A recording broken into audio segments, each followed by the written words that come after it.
23. Farming and national welfare. I recently ran across a very interesting fact. For every farm worker laid off, 3 more workers in farm-related industries are laid off.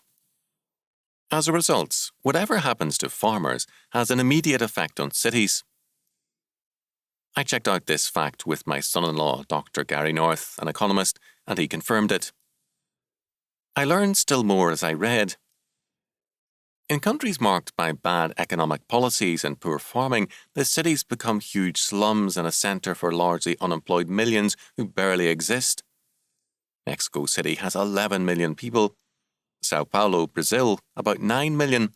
Buenos Aires has 9 million also, and Calcutta 7.2 million. The major cities of the so-called third world countries are already big and growing 2 to 10 times faster than the cities of the Western world. Bangkok, Bombay, Cairo, Jakarta, Madras, New Delhi, Santiago, Seoul, and other such cities are far larger than places like Los Angeles and also desperately poor. I was vividly reminded by all of this of the truth of Scripture. Solomon declares in Ecclesiastes 5:9, "Moreover, the profit of the earth is for all. The king himself is served by the field." Our Lord says, "In the resurrection they neither marry nor are given in marriage." Matthew 22:30. What does this mean? It means that in this world, God ties man because he is a sinner and because he is a far from perfectly sanctified creature to necessities. A man and a woman need each other. People need food. The greatest affairs of state are tied to the realities of farm life and production.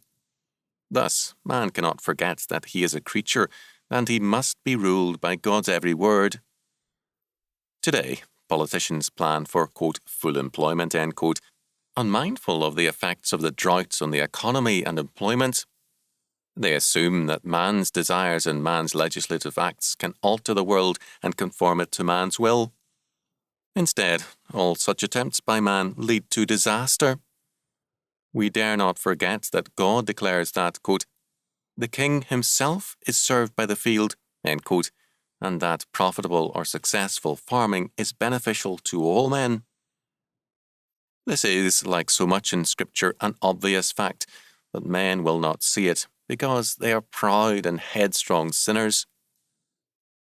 The remedy for that too is in God's Word and in God's Son.